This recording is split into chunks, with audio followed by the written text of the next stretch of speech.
Dividend dates, dividend dates क्या है? Cum dividend and ex dividend, cum dividend and ex dividend. 1 minute का topic नहीं है, खत्म हो जाएगा। बस एक लास्ट बता देते हैं, क्यों आपके क्वेश्चन में पूछ लेता है, आपके क्वेश्चन में कभी कभी पूछ लेता है, इस तरीके से फंस जाते हैं आप लोग, ठीक है। एक टाइमलाइन बना रहे हैं डिविडेंड का, टाइमलाइन बना रहे हैं एक डिविडेंड का। आज है सपोज एग्जांपल 28 जुलाई, आज सपोज है 28 जुलाई, ठीक है। आज मेरी कंपनी आई, आज मेरी कंपनी आई जिसका नाम है suppose TCS, Tata consultancy services, Tata की सबसे बड़ी सॉफ्टवेयर कंपनी TCS। TCS आज आके 28 जुलाई को क्या बोलती है कि मैं डिविडेंड देने वाली हूं मेरे शेयर होल्डर्स को। TCS आज आके बोल रही है कि मैं अपने शेयर होल्डर्स को डिविडेंड देने वाली हूं। कितना? मैं अपने शेयर्स को सपोज डिविडेंड देने वाली हूं ₹20 पर शेयर, ₹20 पर शेयर। आज 20 जुलाई को मेरा शेयर प्राइस TCS का चल रहा है, 20 जुलाई को मेरा TCS का शेयर प्राइस चल रहा है ₹3000 का। या और सिंपल करें, 300 लिखते हैं एक बार समझने के लिए, 300 लिखते हैं, नंबर्स को देखने में और अच्छा लगेगा। 300 का अपना शेयर प्राइस चल रहा है TCS का आज।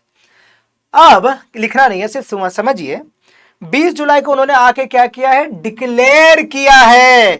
20 जुलाई को क्या वर्ड यूज कर रहे हैं? 20 जुलाई इज अल्टीमेटली डिक्लेरेशन, डिक्लेयर हुआ है उस दिन, डिक्लेयर हुआ है मेरा डिविडेंड। दे नहीं दिया है, डेट्स समझा रहा हूं, डिविडेंड डेट समझा रहा हूं आपको। उस दिन डिविडेंड दिया नहीं है, डिक्लेयर किया है। और ये 20 जुलाई को आ गया, एकदम रियल वर्ल्ड में जो होता है वो समझा रहे हैं, ठीक है। ये अपना थ्योरेटिकल नहीं है, रियल वर्ल्ड है। और हमारा कंपनी बोलता है कि सपोज 20 अगस्त, 28 अगस्त मेरा डिविडेंड का बनेगा। एक वर्ड यूज कर रहा हूं, ex date, ex date, EX date. आजकल एक्स डेट और रिकॉर्ड डेट एक ही है, सेम डेट पे हो जाता है, या इसको रिकॉर्ड डेट भी बोल देते हैं, रिकॉर्ड डेट भी बोल सकते हैं। 20 जुलाई को उसने क्या किया? सिर्फ डिक्लेयर किया, डिविडेंड दे नहीं दिया। मेरे को कल मिल नहीं जाएगा मेरे जेब में, मेरे को तो कंपनी के शेयर्स कब तक होल्ड करने पड़ेंगे? एक दिन पहले, यानी 19 अगस्त, 19 अगस्त तक ओनर होना होगा, ओनर होना होगा। ओनर होना होगा का मतलब शेयर्स मेरे पास होने चाहिए। 19 अगस्त तक मेरे पास शेयर्स होने चाहिए। अगर मैं 19 अगस्त तक शेयर्स मेरे पास उस दिन है, 19 अगस्त के दिन मेरे पास अगर शेयर्स के मालिक मैं हूं, तो मेरे को 28 अगस्त के बाद डिविडेंड मिल जाएगा। तो सर मेरा 20 जुलाई से 19 अगस्त में, 20 जुलाई से 19 अगस्त में जो शेयर प्राइस चलेगा, I assume everything else is normal, और शेयर प्राइस ₹300 ही रहा, शेयर प्राइस ₹300 ही रहा, तो ये मेरा कम डिविडेंड प्राइस होता है। कम डिविडेंड प्राइस, कम डिविडेंड का मतलब विथ डिविडेंड। कम का इंग्लिश का मतलब होता है विथ, WITH, विथ। और एक्स डिविडेंड का मतलब होता है विदाउट, एक्स का मतलब विदाउट, वो एक्स चला गया, एक्स मतलब विदाउट, ठीक है ना। अब 28 अगस्त को क्या होगा मालूम है आपको? मजे की बात है, 28 अगस्त को मेरा शेयर प्राइस हो जाएगा 300 माइनस 20, दैट इज ₹280 पर शेयर का। इसको मैं बोलूंगा x dividend price, x dividend price. कहानी क्या हुआ? अगेन शुरू से कहानी शुरू करते हैं। शुरू हुआ कहानी 20 जुलाई को। 20 जुलाई को TCS बहुत सुंदर सी कंपनी आके बोली कि भैया मैं डिविडेंड देने वाली हूं, कितना? ₹20 पर शेयर का। शेयर होल्डर सारे खुश हो गए, शेयर होल्डर सारे खुश हो गए, टूट पड़े शेयर्स में। और शेयर्स का मैंने समझ लिया एक बार सिंप्लिसिटी के लिए, प्राइस 300 है, प्राइस 300 रहा यहां से यहां तक। कंपनी का डिविडेंड देने के बाद से उसके 19 अगस्त तक, 20 जुलाई के डिविडेंड देने के बाद से 19 अगस्त तक जो प्राइस रहेगा वो रहेगा कम डिविडेंड प्राइस। उसमें डिविडेंड घुसा हुआ है, विथ डिविडेंड है वो। जैसे ही एक्स डिविडेंड आ गया वो प्राइस चेंज हो जाएगा और ₹280 का हो जाएगा। कभी भी आप उठा के किसी कंपनी का देख लीजिएगा, जिस दिन उसका एक्स आता है ना उस दिन ये कहानी हो जाता है। आपको दिखाए, अगर मैं एक ठो एग्जांपल अगर दिखा सकूं, सपोज मैं आपको किसी कंपनी का एग्जांपल दिखाता हूं, LIC का एग्जांपल दिखाते हैं। चलो, life insurance of corporation India, भी लिस्टेड कंपनी है, मालूम है आपको। LIC, हमारी LIC इंडिया भी एक लिस्टेड कंपनी है। इसमें अगर मैं आके आपको इसके बैलेंस शीट में दिखाऊं तो इसका डिविडेंड दिया गया था 25 जून 2026। 25 जून 2026 जो ये डेट दिख रहा है ना, this was the ex date, ex date, EXX date. मतलब 25 जून को इस शेयर का प्राइस 10 रुपया से घटा होगा। 25 जून को इस शेयर का प्राइस 10 रुपया से घटा होगा। और मेरे शेयर होल्डर्स जो 25 जून के पहले या उस 24 जून तक ओनर थे कंपनी के, वो सब मेरे कम डिविडेंड हो गए। वो सब में उन सबको डिविडेंड मिलेगा। ठीक है, तो हमारे एग्जाम्पल में भी हम आए, हमारे एग्जाम्पल में भी हम अगर आए तो मेरा 20 अगस्त के बाद भी, अब तो आपके सिर्फ नॉलेज के लिए लास्ट चीज कि अल्टीमेटली मतलब डिविडेंड मिलने में और यहां से भी 15-20 दिन लगता है आपके बैंक में आने में।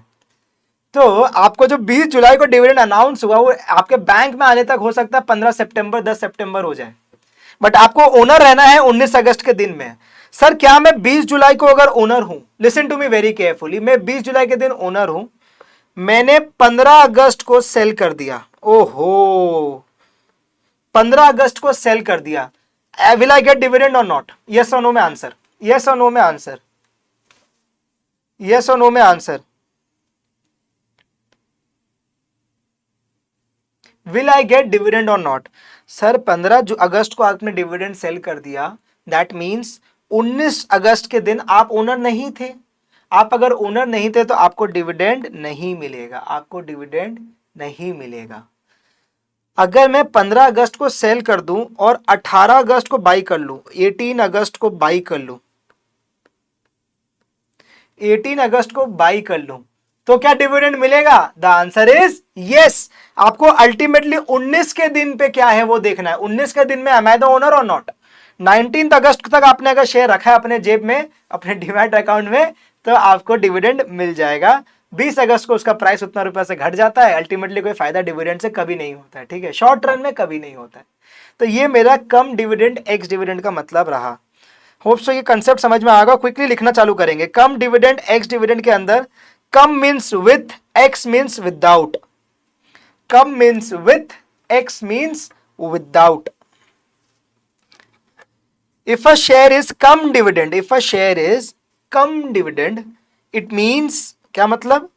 Buyer will receive the upcoming dividend. Whereas if a share is X dividend, what will happen? It means buyer will not receive. राजा, अगर मैं 20 अगस्त को जाके खरीदने जाऊं ना तो मेरे को नहीं मिलने वाला है। वो X हो गया, छोड़ दिया, चला गया विदाउट, भूल जाओ उसको। ओहो, तो इसीलिए बायर को नहीं मिलेगा अपकमिंग डिविडेंड।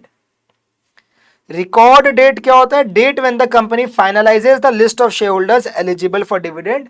आज के जमाने में रिकॉर्ड डेट एक्स डेट एकदम सेम होने लग गया, ठीक है। Generally record date and ex date are the same.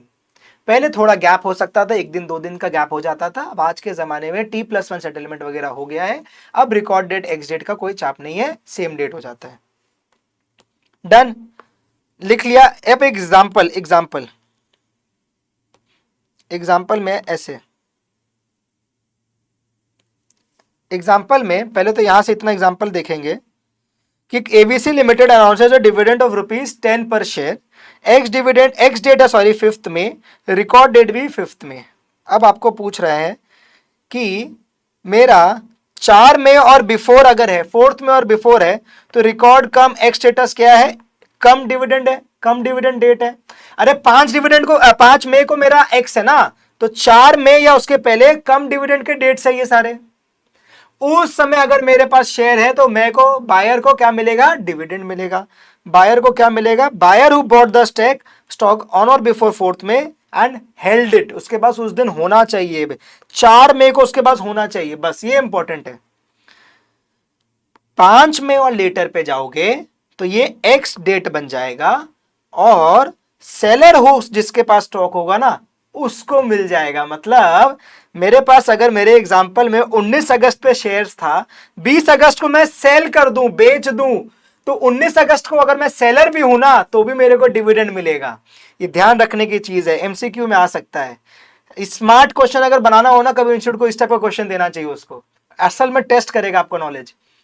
Seller को मेरा डिविडेंड मिलेगा, seller who held the stock till 4th में, जिसके पास 4 मई को जेब में स्टॉक थे, 4 मई को जिसके जेब में स्टॉक थे उसको 5 मई में बेच भी दोगे ना अगर, तो भी आपको डिविडेंड मिल जाएगा। समझ में आया? समझ में आया? डन है। एक्स डेट कम डेट यही कंसेप्ट है, एक्स डेट कम डेट का कंसेप्ट इतना सा ही है। लिख लिया? डन। लिख लीजिएगा, अगर कुछ रह गया तो लिख लीजिएगा, एग्जाम्पल भी लिख लीजिएगा, छोटा छोटा करके लिखना है, एकदम डिटेल में सुंदर सुंदर बड़ा इतना नहीं जरूरत है। एक्स डेट 5 में, रिकॉर्ड डेट ये, डीपीएस 10 पर शेयर, बस आज और डेट ये बनाओ फटाफट लिख लो। डन।